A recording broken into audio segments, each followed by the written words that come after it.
Welcome to the latest printed press. I'm Aysen Djemal, and we're actually doing a special today on COVID-19 and giving developments of the vaccine. Apologies for running a little bit late, but we had some technical difficulties. But I'm very happy to have Dr. Mekella, Mehmet, Yesil and Professor Hale with us tonight. Thank you very much to the both of you for joining my program tonight. Good evening. Thank you for having me. And thank you for inviting us, and thank you for inviting me as well. Yes.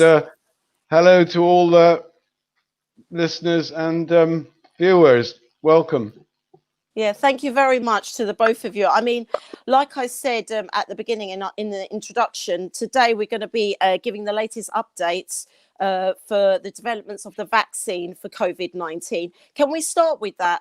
Dr. Mek, if you could just give us a summary, where are we with vaccinations currently? Well, currently at the moment with the Oxford study, obviously the Jenner Institute, we're on phase 3. We've had to put that on hold temporarily because we've had an issue with one of the patients who've taken part in the study.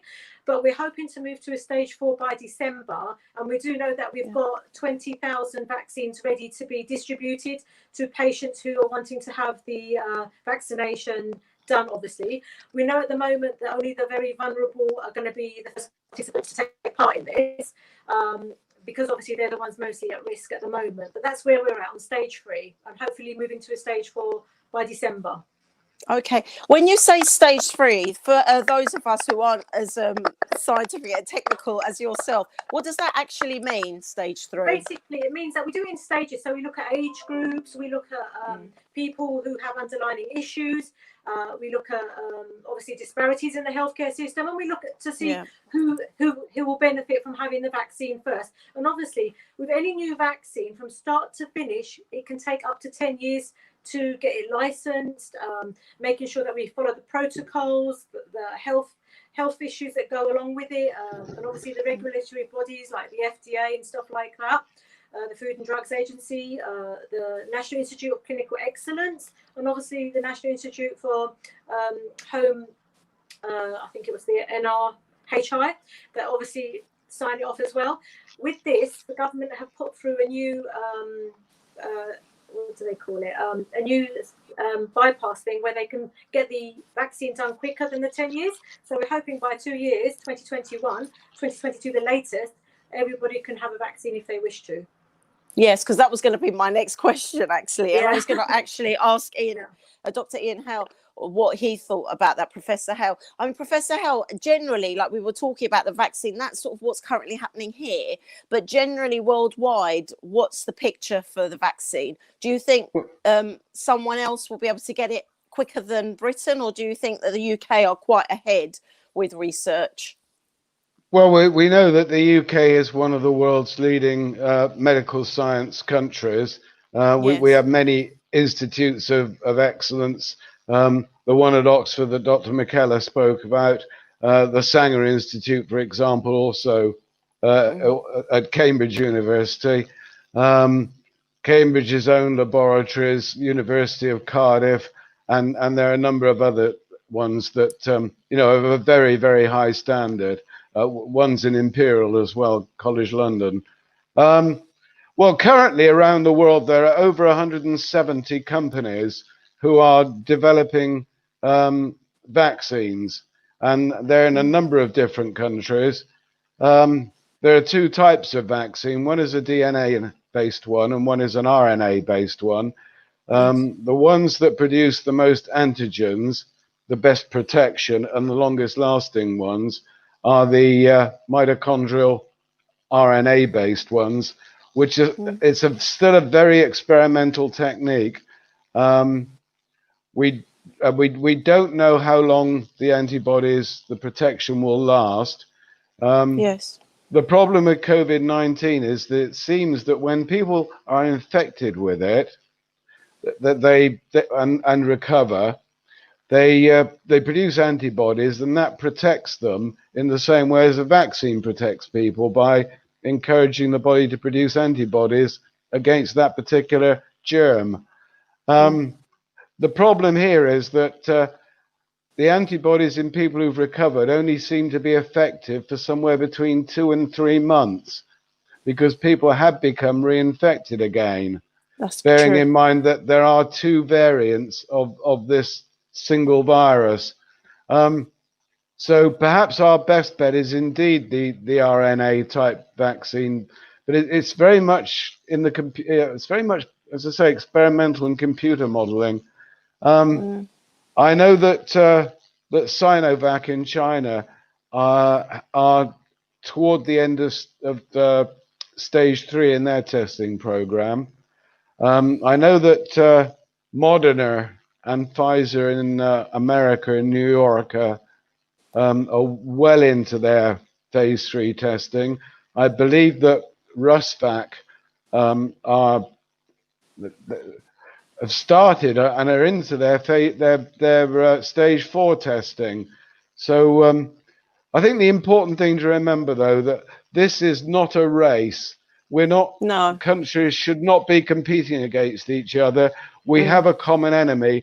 And I think it's very important that the whole scientific community across the world share their results as we're going, in order to make this happen as quickly as possible.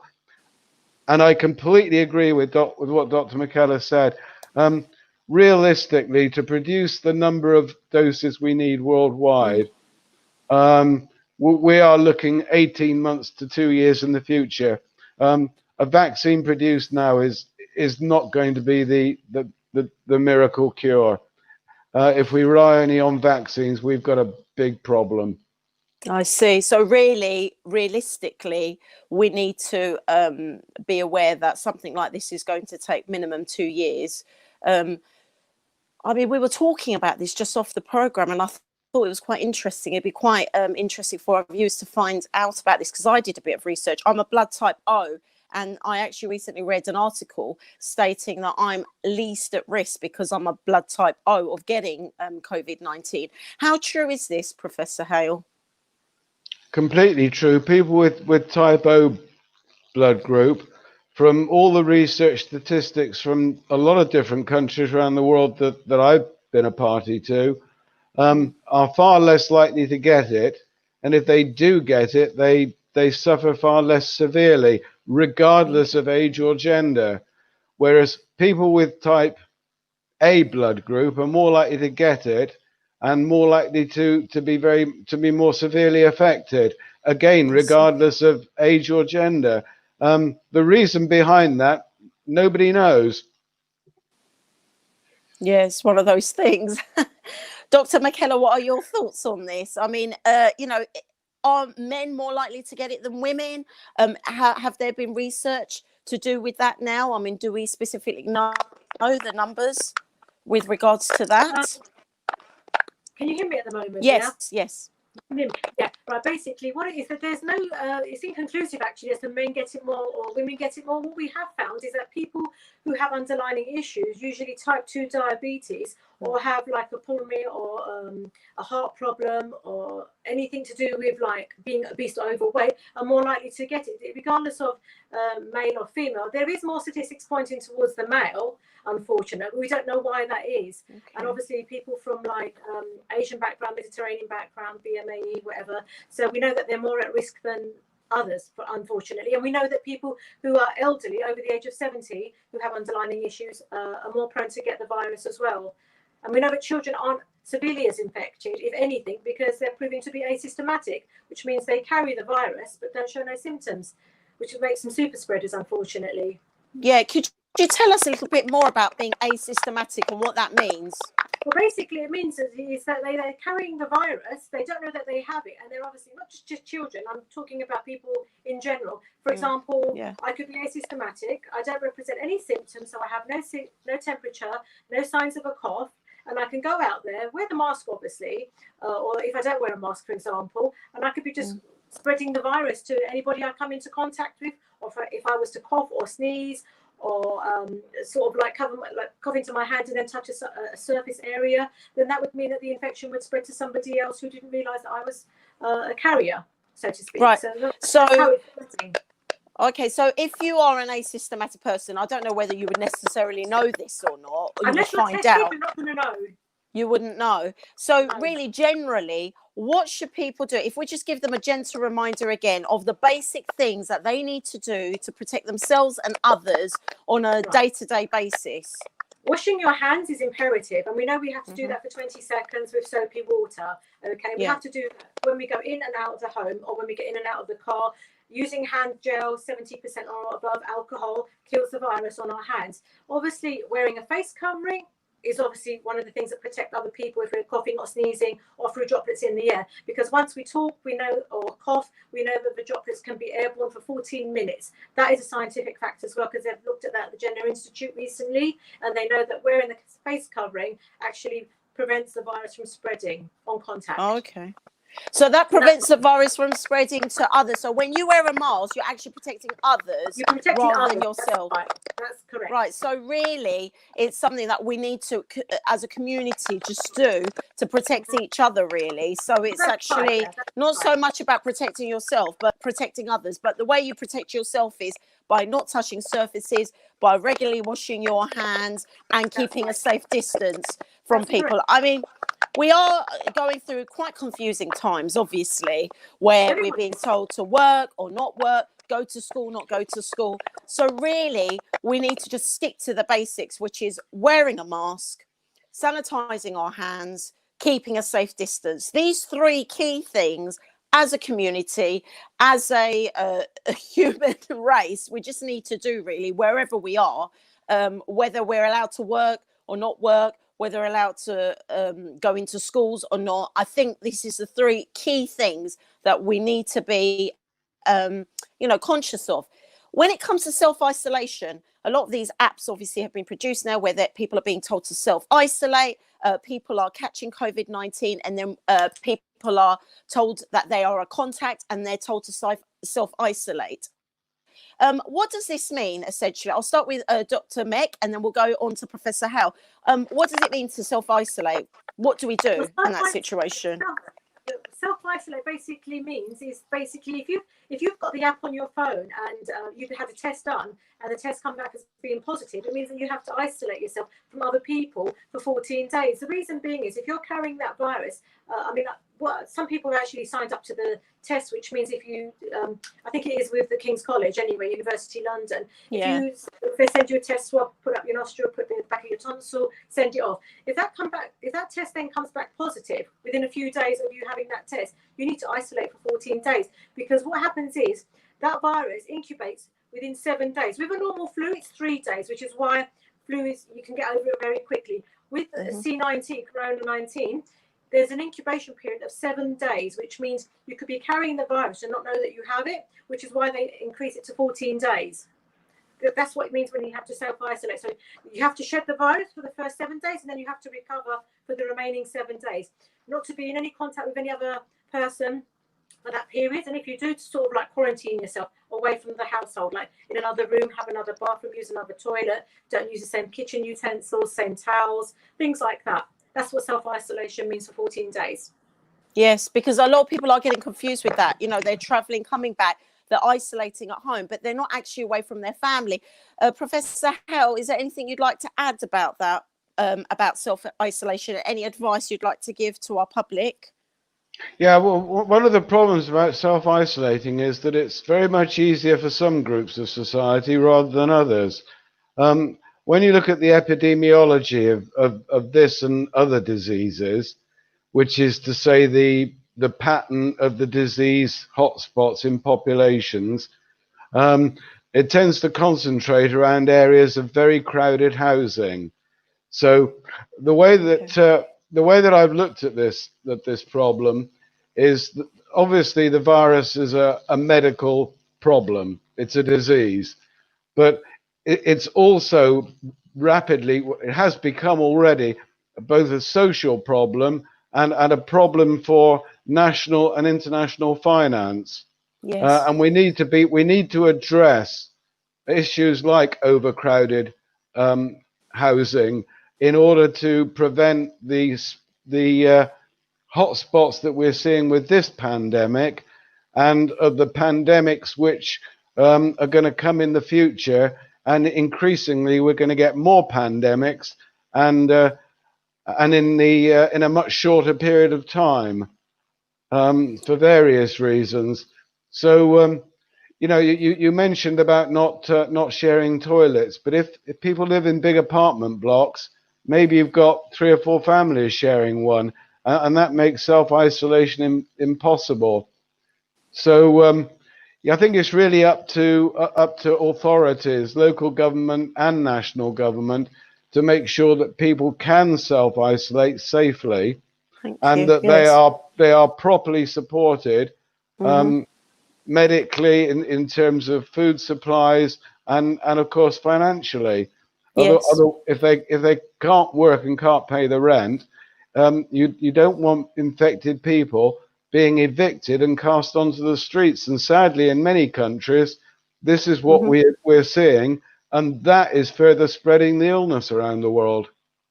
Yes, I think you make a very, very good point, Professor Hale. And this is something that I was actually going to go on to. What are the financial sort of effects of this? Like you said, some people can self isolate. I mean, I would be fortunate enough if I was having to self isolate. I have more than one bathroom in my house, so I would be able to do that and keep my family safe. But like you said, certain areas, that's not possible. You know, they're poverty stricken, and the government need to address this specifically in our country, I would say, first and foremost, about how self-isolation is actually working, because I don't think it is really. And if you are forcing people to self-isolate, and like this app, for example, a lot of people have said that they've been given automatic fines when they've not needed to. I mean, you know, because of the track and trace, literally they've had to self-isolate, and they've not had the time to discuss this with their employers, and they've been given a quite a hefty fine. So a lot of people don't want to even download the app. I'll be honest with you, they're scared to download it and be tracked. I mean, what would you say to that? I mean, this is a real issue. So it's not just a health issue now, it's becoming a social issue, and obviously a political one, because it is affecting the country and its finances. And like you said, if these vulnerable people aren't supported to self-isolate, then it's not going to work. I mean, what is the solution? It's very, very complex, you know, question to put out there. But what do you think the next steps should be by our government to support these individuals? Oh, I can't. The sound's gone. Hello, Dr. Meck? Professor Hale, can I hear you? I think so. Yes, Dr. Meck, can I hear you? I'm here. Yes, that's it. Can you hear me? Right, if you Yeah. start again, because we missed that. Right. No, if it's to do with politics, I'm not the best person to discuss that, because what the government are doing, obviously, if we followed other countries like Taiwan and North Korea, we would be in a better situation than we are now with testing and tracing. The testing and tracing originally was inconclusive. It was misled. It was a disaster, to be honest. So with that, I can't really comment on it because I don't know who set the app up. As with the furlough scheme and stuff with finance, again, it's a political one. I can't sit on the fence with that and say the government should have done this and the government should have done that, because I think they've been fair to a certain degree. But obviously, I do understand where it comes to like people living, like especially. Oh, I can't hear you. Italians and obviously the Mediterraneans, where we have.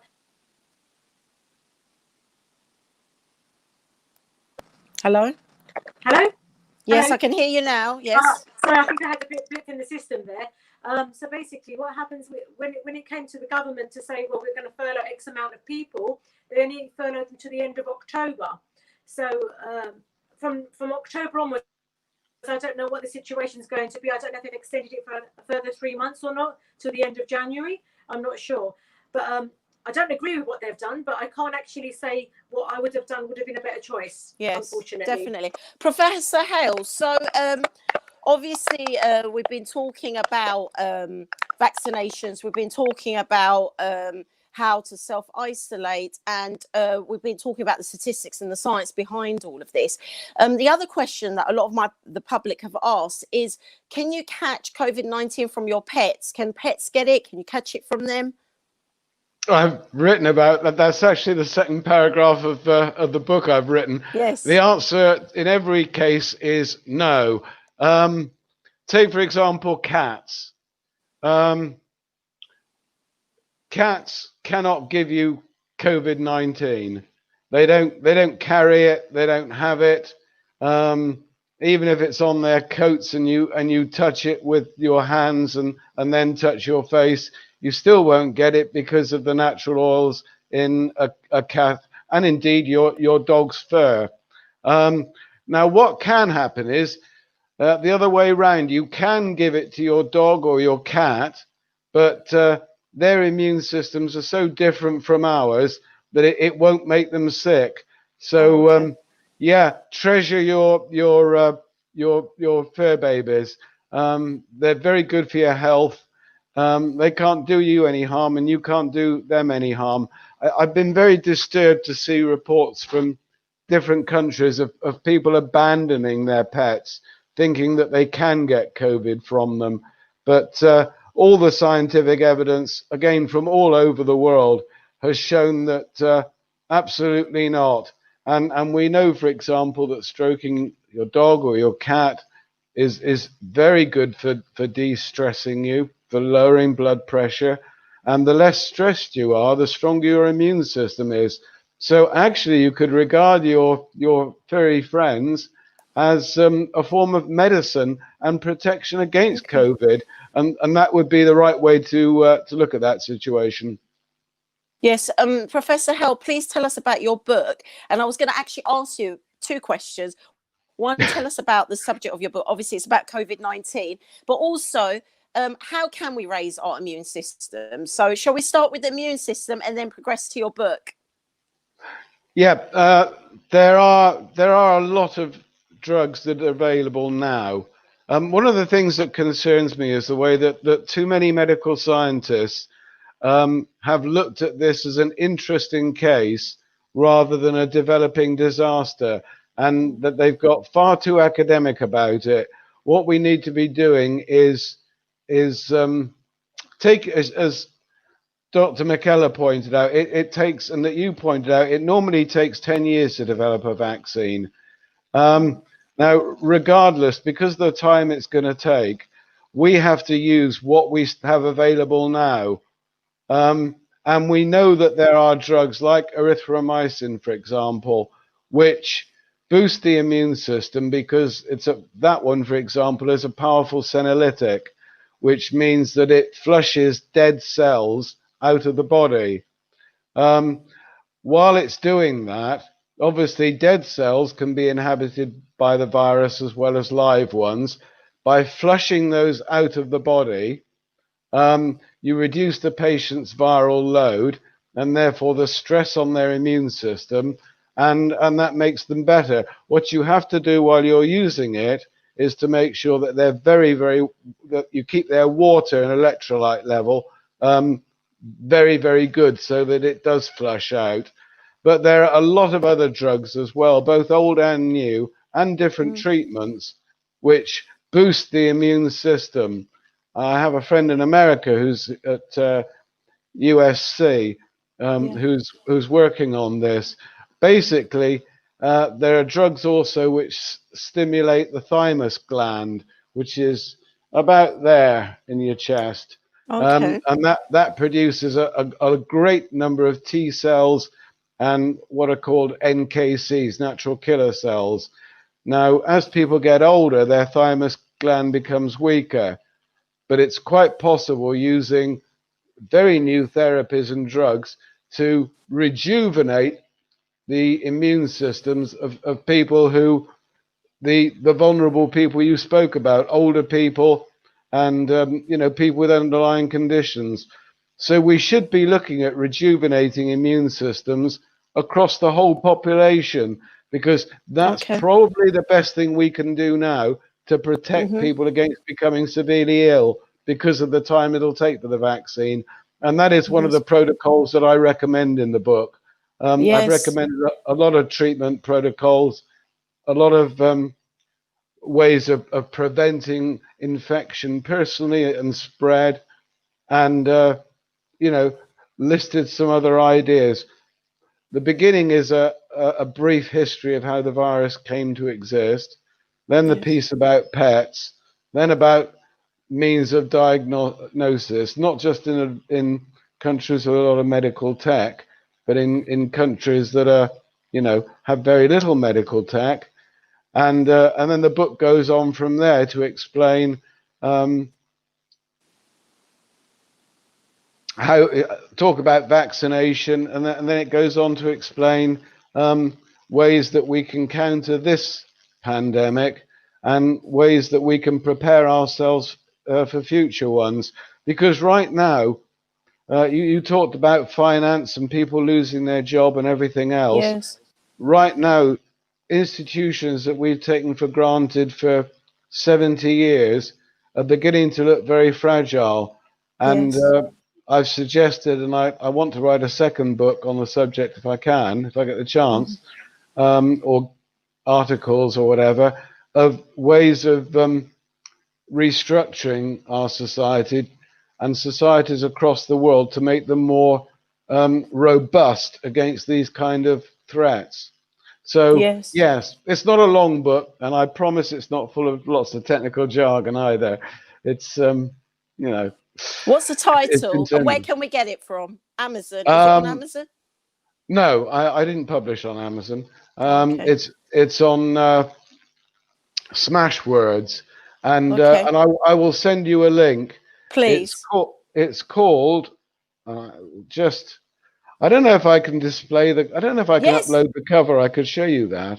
Not upload it, but if you have the book, do you have a hard copy that you could show No, us? no, no. Just It tell was us the only. title and we'll do a Yeah, link at the end of the program because we're running out. We've literally got 3 minutes before the end of the program. If you tell us the title yeah. and send me the link, and then I'll I add it will do. to our program. It's called "Surviving Corona: A Warning: Facts, Brilliant. Facts, Fakery, and Hope for the Future." That's excellent. Thank you very much. I mean, I think you make a very valid point there of saying, um, giving us tips how to raise our immune system within these 2 years. I think that should be a priority for all of us to remain strong, both physically and mentally, obviously. And when you Yeah, physically feel better, then you mentally feel better. And I really love the point you made about the pets, about the fact that having a pet actually can mentally help you as well. And, stroking a pet can actually relax you. And we are going through very stressful times, but yeah, and we are having to socially distance. And our nature as human beings is to communicate and feel like you're part of a community. And the way we can do this is, like you said, restructure our society, not only to help some of those long-standing companies economically, but also socially, to start rethinking, the way we've sort of started to do Zoom and different things like that, so that we do continue to communicate and obviously think about our vulnerable in our society also. You make some incredible points, Professor Hale. Thank you very much for coming on my program. And I think we're going to have to do this again. We've had quite a few technical difficulties, and I apologize to yourself, to my guests, and also to the viewers. But currently, this is the situation. So I think we did quite well, really, yeah. considering. But please Indeed, forward us the link. And we can maybe I do another will. program again about the book, because I think we need to really delve into it a little bit in more detail. But to summarize, it's about COVID, the history. It's about COVID in the current situation, about vaccines, about how to deal with our pets. And obviously pets do not carry COVID-19. So that's something No, to they put don't. out to so no worries there. And then obviously how to actually raise our immune system and the future, because like you said quite rightly, we are going to be having pandemics like this in the future. I don't think this is Yeah. the one and only one, unfortunately. So we need to become more No. robust, like you said. Any last words before we close the program, Professor Hale? Yeah, the book is also about. I mean, there's a lot about diagnostic and best practice treatment, and some of them are my own ideas. Um, Fantastic. yeah. Before we go, I just want to say thank you very much for inviting me. I hope that everyone's enjoyed this. I would love to do another one on it. Will I'd do. like to thank Dr. Mekella for coming on and for the all her support and advice with writing the book. And thanks to Goulet for setting this up technically. And Yeah. thanks to everybody for watching. And please share this and pass on the good news as much as Yes. possible around the world. Definitely. Thank you. Thank you very much. Thank you. That's it from us from Eurogench TV. We wish you a good evening. Thank you very much. Goodbye.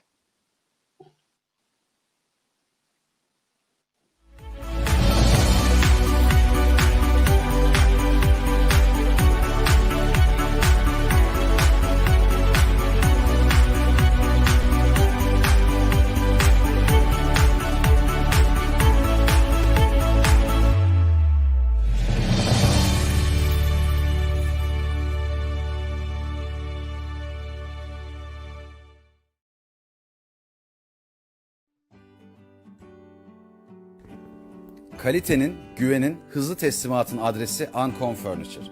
Ancon Furniture ailesi olarak yeniliklerle hizmete devam etmekteyiz. Dünyada bir ilk ürünlerimizden full otomatik açılır kapanır sandıklı bazamız. Bir dokunuş... Kalitenin, güvenin, hızlı teslimatın adresi Ancon Furniture. Ancon Furniture ailesi olarak yeniliklerle hizmete devam etmekteyiz. Dünyada bir ilk ürünlerimizden full otomatik açılır kapanır sandıklı bazamız. Bir dokunuşla açılan, bir dokunuşla kapanabilen, bayanlarımıza, yaşlılarımıza kolaylık sağlayabilen sandıklı bazamız mağazamızda hizmetinize sunulmuştur. Yıl sonuna kadar full ortopedik baza seti alan her müşterimize 2 adet full ortopedik Memory Visco yastık hediyemizdir. En iyisini biz yapana kadar daha iyisi yok. Ancon Furniture.